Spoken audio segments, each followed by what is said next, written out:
Morning, Packers fans, and welcome into another episode of the Pancakes and Packers Morning Show, where today's big topic is Eric Stokes' fifth-year option. Obviously, a lot of opinions out there among Packers fans on what the Packers should do and what they will do with this decision regarding the future of Eric Stokes at cornerback.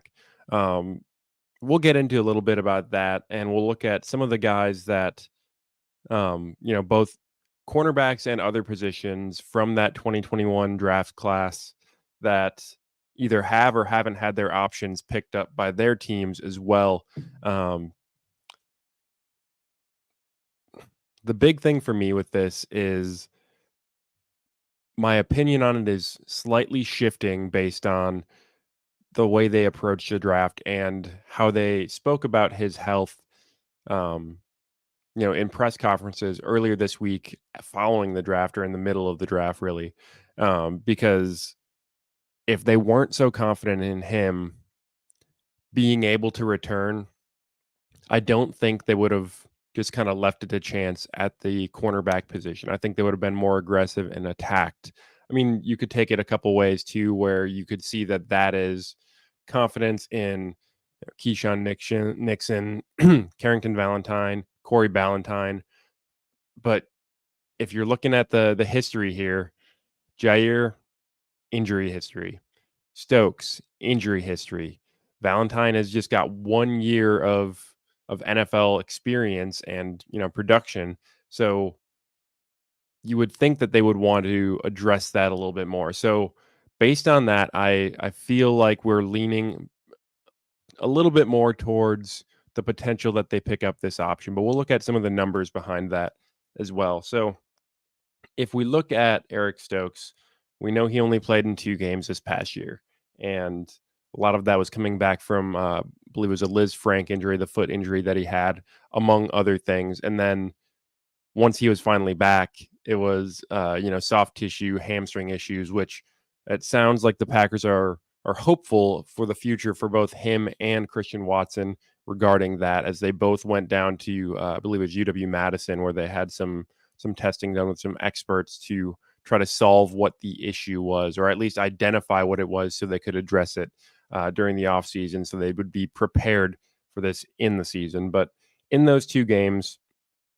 he had 30 coverage snaps against Tampa Bay, coverage grade of 40.7 per PFF. Not exactly great. He gave up all 4 targets or receptions on all 4 targets that he was targeted against for 67 yards and a touchdown in that game. The next game, a week later, after he shook off a little bit of that rust, and played on the left side, actually, instead of the right side at corner against Carolina, he's in on 39 coverage snaps and gave up a coverage grade of 55.3. So a little bit better receptions on 4 of the 6 targets he faced, but again, 2 touchdowns with that as well. And against the Panthers offense, which wasn't exactly killing it all year. I know that was like the roughest stretch of the Barry defense through the season, was those few games right before we kind of turned it around. I think that Carolina game was a bit of a catalyst for us to kind of get our shit together over there. But yeah, that's what he looked like last year. 2022, he stepped back a little bit from where he was his rookie season in 2021, but ended up ultimately missing some time in that season because of that injury that we spoke about a little bit earlier. But he was in for 252 coverage snaps that year, 60.3 coverage grade, gave up 21 receptions on 25 targets. So high completion percentage against him, but his average yards per reception was 13.1 and gave up 1 touchdown. And with that, a lot of yards given up as Yak, with 90 yards of Yak in that 275 yards that he gave up against him. We look at that rookie season that he had in 2021. Hold on. Okay. In 2021, 669 coverage snaps, 67.1. So better grade on a much larger sample size, giving up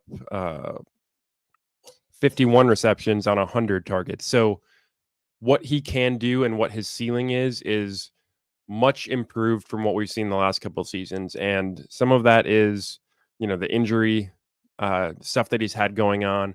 So there is reason why you would think the Packers would have, confidence and optimism about what Stokes can return to be for this defensive backfield. If we take a look at Spot Track, um, currently he is paid as the 54th highest paid cornerback in the NFL. And that's by like the annual average salary that he collects, and that's 2.98 million. What he would be projected to receive with this fifth year option would be 12.5 million fully guaranteed for his fifth year. So not this year coming up, but the next year, as he enters year 4 right now.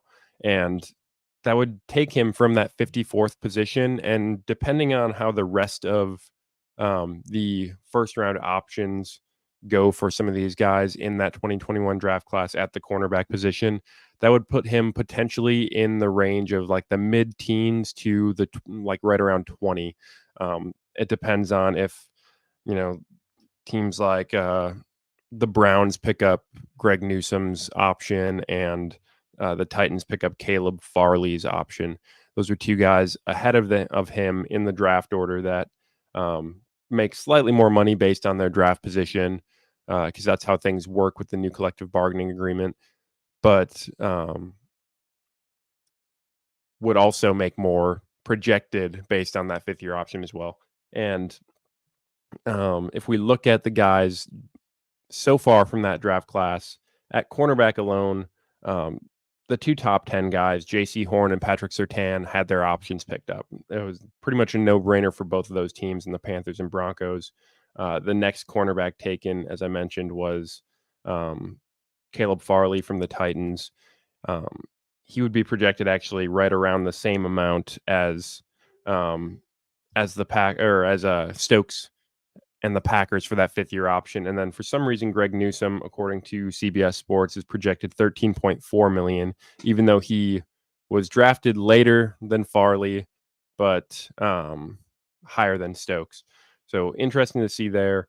But Greg Newsome being the Browns' first round pick in 2021, that cornerback.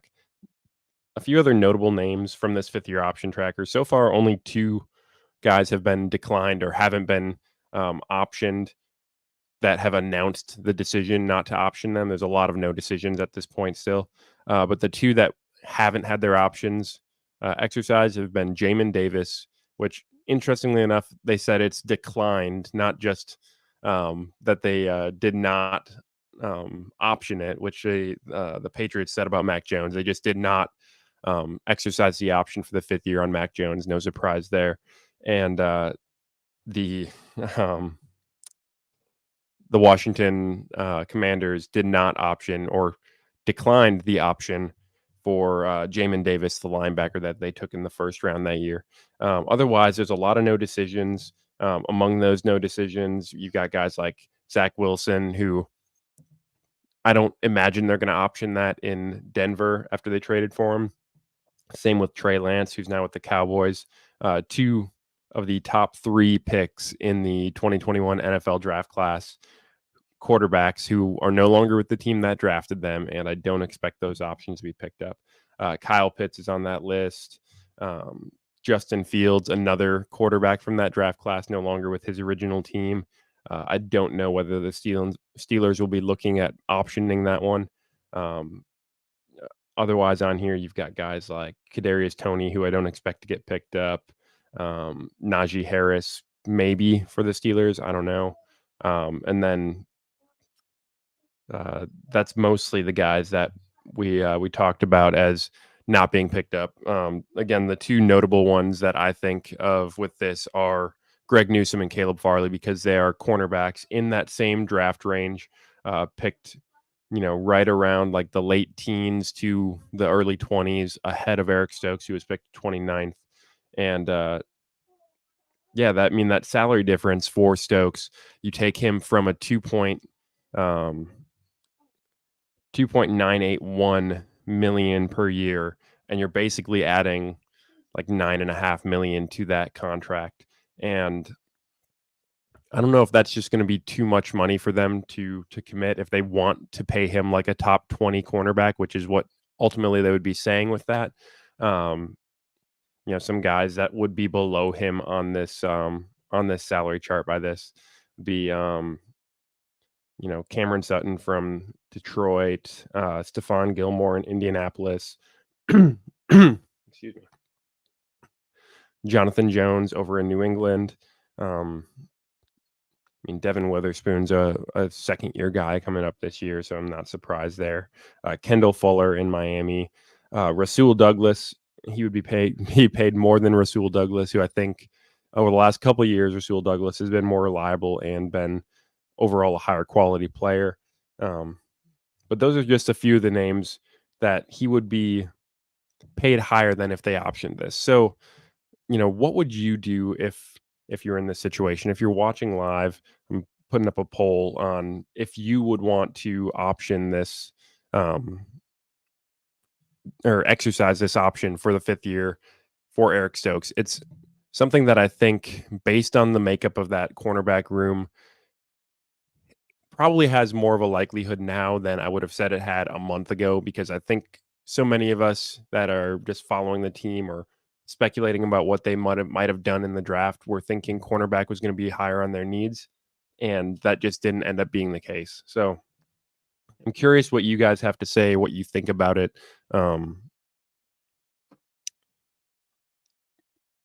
Yeah, I think some people have talked about the idea that you could do a similar thing to what they did with Jordan Love, where they had Jordan Love, um, they had Jordan Love.